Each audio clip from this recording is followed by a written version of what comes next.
The 10 best kings of England. We will be ranking them based on the same principle as the 10 worst kings of England, which, to summarize from that video, is how well looked after the people of England were during the king's reign, which include, depending on the time period, daily concerns for the average person, which was the majority of the population. The biggest concern being agriculture, food supplies, the welfare of their families, the plight of their soul, paying tithe, market days, and of course, the most important, brewing a good batch of ale and not getting fined for brewing a bad batch of ale. As most of the kings of England from 927 to 1707 were medieval, their actions played a major role in how well the people of England could prosper. A bad king letting an invading army ravage and loot around England doesn't bode well for the average person in England, as well as the succession, which will also play a part in the ranking, as while there were good kings who ruled England well, their failure to either secure or name a successor is factored into their rankings. Let's begin. Number 10. Edmund I. The second king of the English, after his brother Ethstan. Edmund is on this list for keeping the newly formed Kingdom of England mostly together, as England was comprised of Mercia, Wessex, Northumbria, and the Danelaw, and could be split from the king's control.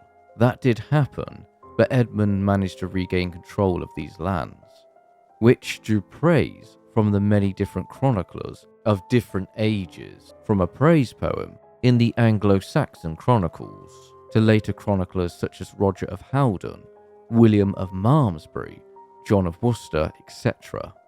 Remember, this is a dangerous time for the people of Britain, as Viking attacks could come at any moment. Edmund was a capable leader who could protect his people. However, sadly, Edmund's reign ended too soon, as he was murdered, dying from a stab wound. The Anglo-Saxon Chronicles don't give us much details, but John of Worcester and William of Malmesbury give a more detailed account, their writing much later. I'll quote John of Worcester's account. On the feast of St. Augustine, being Tuesday, the 7th of the calendar of June, Edmund, the great king of England, was stabbed to death at the royal villa called Pucklechurch by Leof, a ruffian thief, while attempting to defend his Stuart from being murdered by the robber. The king thus perished after a reign of 5 years and 7 months. His body was carried to Glastonbury and buried by St. Dunstan, the abbot. Number 9. Edward I.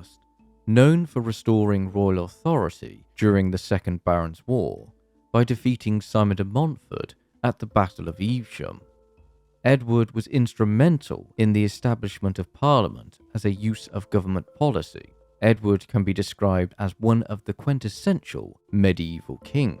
One of the best biographies of Edward is even titled A Great and Terrible King by Mark Morris, as while the people of England during Edward's reign might have revered him for his kingship, the people of Wales and Scotland would have seen him as a monster. But that also works in Edward's favour as a medieval king. Edward was also able to take advantage of the population growth of England by the growth of trade fairs and markets, which meant England was becoming richer, and thus so did the king. And Edward used these funds to build the many castles around Britain. There was also the continued growth of the wool trade. I've said it many times, but England is great for rearing sheep, and Edward took full advantage of this economic growth. There's also the expansion of Parliament, which is credited to Edward's reign.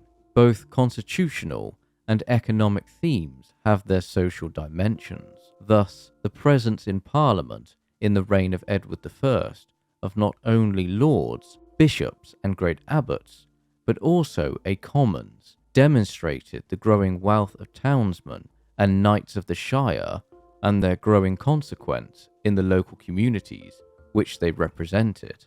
While the fact that townsmen and knights sat together encouraged the merchants and feudal classes, divided in many political societies, to think of their common interests. Edward seemed to possess unboundless energy. This can be witnessed even by his last journey towards Scotland, but not before dying not far from Carlisle. And this is the major reason he's not higher on the list. Edward's war with Scotland, and in part with France, was terrible for the people in England, especially in the north.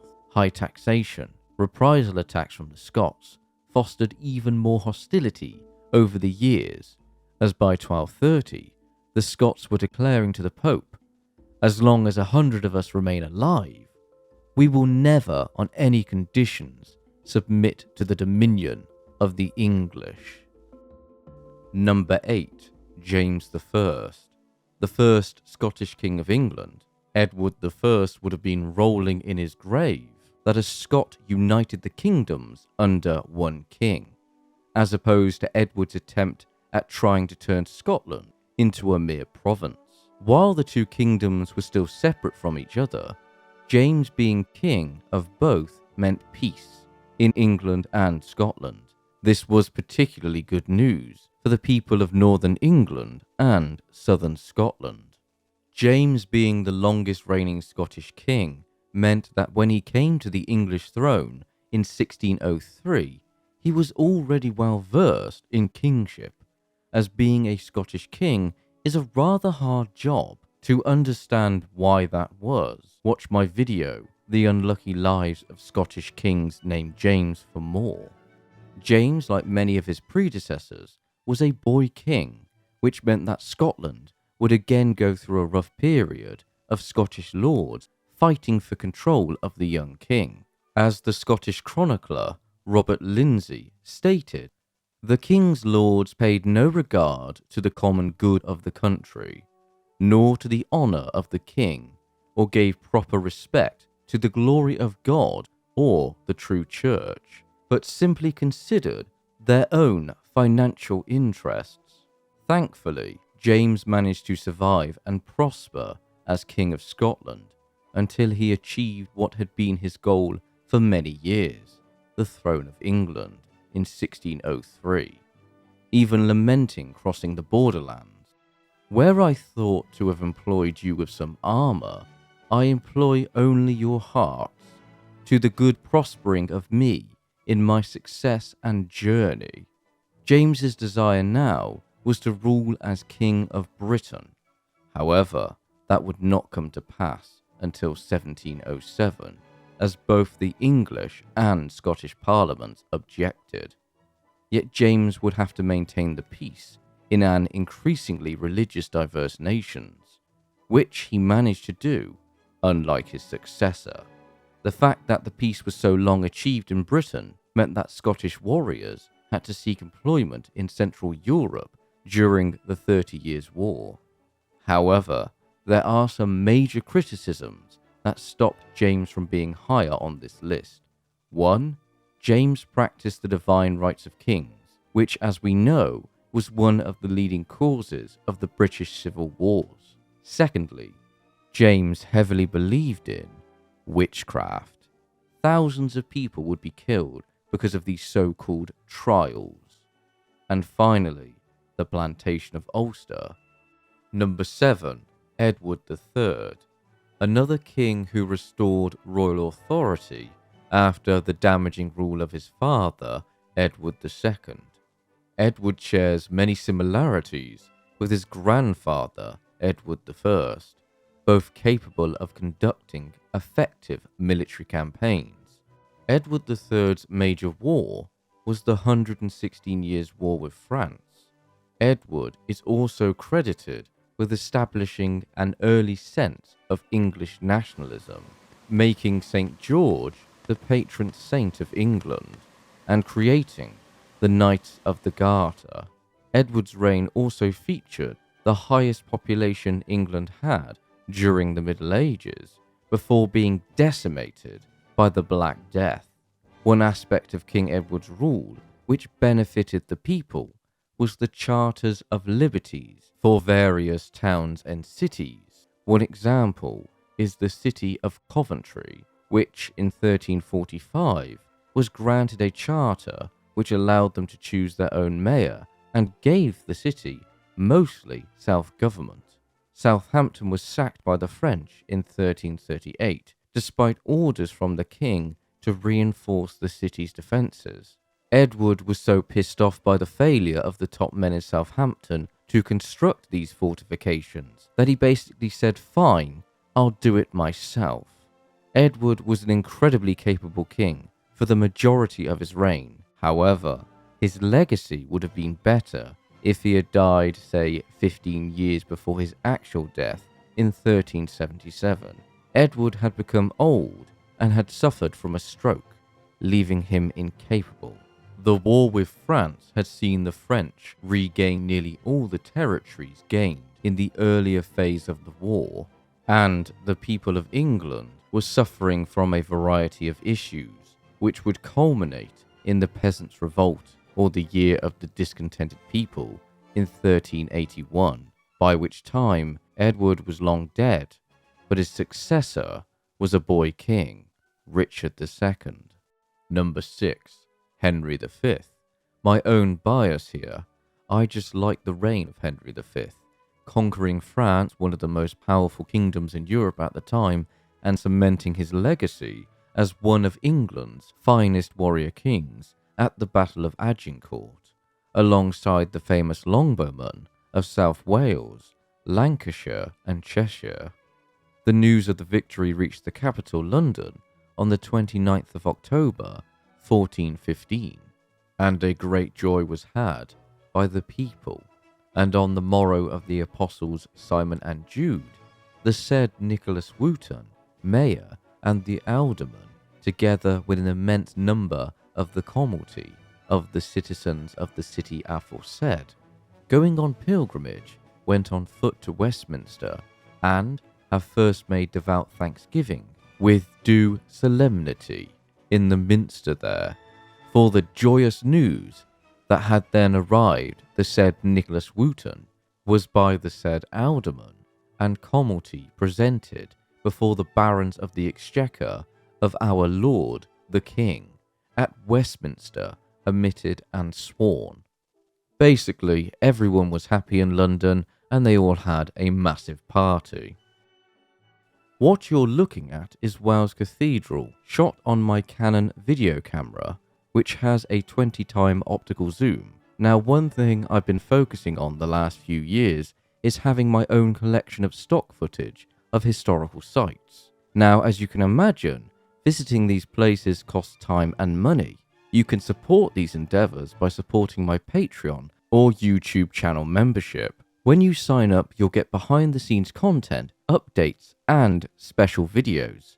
In fact, after I'm done with this video, I'll be making a special video for supporters on the Kings of England who didn't appear on both the best and worst Kings of England video and why. So if you'd like to support the channel, that would be great, and thank you to those that do. Moving on to the number 5 pick. Number 5. Henry VII.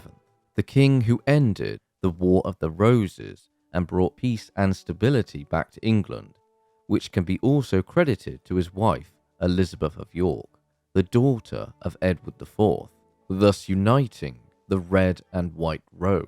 Henry's reign can be summarized by fear, monstrous expectation, and a daunting task of establishing a new dynasty, which Henry achieved. Henry had won the throne from Richard III, the last Plantagenet king, but now he had to rule England, and Henry had never been taught how to be a king. Not only that, but he had to unite England by marrying a Plantagenet princess, Elizabeth of York. Thankfully, the arranged marriage turned into a loving one, and the union was fruitful, securing the future of the Tudor dynasty. But despite having an heir by 1486, Henry still had to deal with nobles who saw him as a pretender. This is why I rank Henry so highly, is how he overcame these challenges. An aspect of kingship I rank highly is how a king deals with revolts, and Henry crushed them, most notably at the Battle of Stoke Field. But for a good part of Henry's reign, plots and intrigue of betrayal were present. The stress and paranoia would affect how Henry ruled, as he's often referred to as a cold and astute king. Henry did what was needed to restore England to peace and prosperity for the people of England. Number 4. Edgar the Peaceful, one of the most dominant and powerful kings of England. Edgar's reign is a rare period of peace in the Viking Age, and is considered a golden age for Anglo-Saxon England. Edgar inherited the whole kingdom aged 16 and ruled from 959 to 975. All the sources around Edgar's time and after praise him to the highest esteem. Later chroniclers would do the exact same thing, offering immense praise for Edgar. My favourite account that glorifies King Edgar comes from John of Worcester, writing in the 12th century. King Edgar the Peaceful, imperial monarch of the English world, the flower and glory of a race of kings, no less famous among the English than Romulus among the Romans, Cyrus among the Persians, Alexander among the Macedonians, Arsaces among the Parthians, or Charles the Great among the Franks. That's quite a comparison with great kings of old, as most of those kings fought major battles. Edgar, from the limited information we have, never fought one battle. Instead, he gained submissions from all the kings in Britain. Edgar went even as far to name himself in the charters he issued as ruler of the whole of Albion, or king of all Britain. This claim can be seen in action by the tale of the other kings in Britain rowing Edgar along the River Dee. This was just after Edgar's grand coronation at Bath in 973. The life of St. Oswald sums up Edgar's attitude towards the other kings quite well. As a result of his abundant generosity, the kings of other peoples praised him exceedingly, and because he displayed the rage of a savage lion against his enemies, neighbouring kings and princes feared him. The reason I've placed Edgar in the number 4 slot is the fact that his reign, however much enforced peace there was, it was still peace, and as it's the Viking Age, that's the best peace for the time period. There were a few other items that place Edgar here: the work on local justice and disputes, and improvements on the mints and coinage across England. But Edgar's death in his early 30s put him out of the top 3 spot. Number 3. Henry I, the longest reigning Norman king of England for 35 years. Henry kept the peace not only in England, but later in Normandy, ruling effectively and further developing English administration with the Exchequer. Henry took the throne almost immediately after his brother, William II, died after a hunting accident. But at the start of Henry's reign, he had to deal with his older brother, Robert Curthose, as there were plenty of nobles who sided with him for the throne. By 1101, Robert had landed in England with a huge force, and Henry had assembled his own forces. It seemed like another epic battle, similar to Hastings, was on the horizon. Thankfully, peace was arranged under the terms that Henry paid off his brother. Because Henry's position was under threat, Henry made perhaps the smartest political move of his kingship, with a marriage to a descendant of the House of Wessex, the former ruling House of England. Edith, later Matilda of Scotland, was this descendant. This meant the children from this union would have a strong claim to the throne of England, combining Henry's Norman side with the Wessex and Scottish dynasties. Henry also had himself crowned again for good measure. By 1106, Henry's control in England was secure enough to mount an invasion of Normandy against his older brother, Robert. The climactic Battle of Titchenbray, where Henry and his knights soundly defeated his brother's army. Henry had Robert imprisoned for the rest of his life. This ended any potential danger of a civil war in England, but Robert did have a son. But for the next 10 years, Henry would govern England with relatively few issues, issuing new laws for theft and implementing laws on counterfeit coins, which if broken were brutal to the offender. Of course, it's also important to mention that while Henry's long reign was mostly peaceful for the people, especially considering how tumultuous the Middle Ages can be, the White Ship disaster is a perfect example of this, where Henry's male heir drowned and the subsequent swearing of the Baron to uphold Henry's daughter, the Empress Matilda, as ruler, failed. This would result in the civil war that would follow a few years later, the Anarchy. But if we just focus on Henry's reign, the people of England had a harsh but dependable king.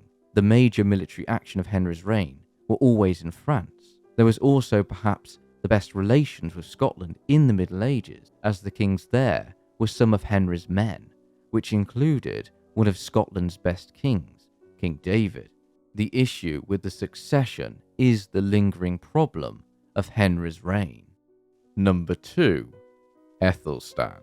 You can't have the best 10 kings of England and not include the first king of the English, Ethelstan, who built upon the works of his father, Edward the Elder, and his grandfather, Alfred the Great, to unite all the Anglo-Saxon kingdoms and the Danelaw region of England, taking the last part of the Danelaw at York when the king there died.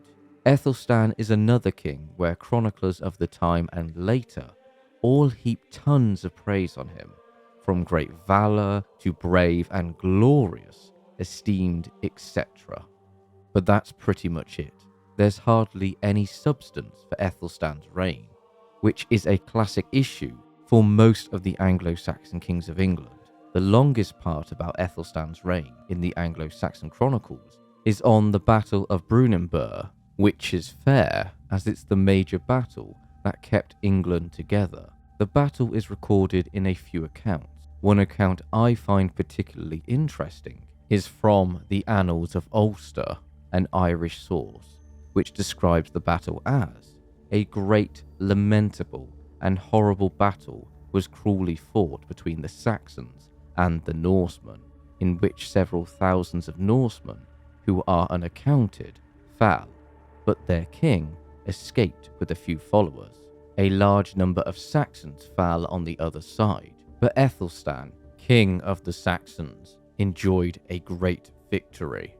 I would argue that the battle being mentioned in a source not located in Britain is a testament to how significant the battle was for Ethelstan's reign, as well as the future of England and its people, which Ethelstan succeeded in protecting. He's revered in the town he's buried in, at Malmesbury, which in 2024 had a grand archaeological dig around Malmesbury, finding many treasures from Roman to Saxon, but sadly they didn't find their treasured king. Number 1. Henry II. My personal favourite king of England. King Henry is, in my opinion, the ultimate definition of a medieval king, inheriting a vast amount of lands, including the Kingdom of England, as well as marrying incredibly well to gain even more land.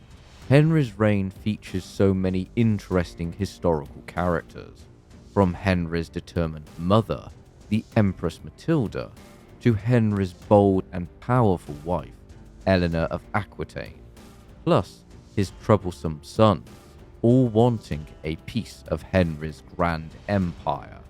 I love everything about Henry's reign, from the drama of his family to how he crushed his enemies and even his own family members during the Great Revolt. So now I'll spend the next hour explaining why Henry is the greatest king of England.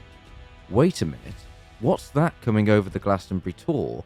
It's Richard the Lionheart, one of Henry's troublesome sons, and he's shouting that he's the greatest king of England. I do apologise, ladies and gentlemen, but I've been given new data. A poll of over 10,000 Brits on the many different monarchs of Great Britain has placed Richard as the most favourable king of the Kingdom of England. Based off that data, Richard the Lionheart is the best king of England. And on that bombshell, good night.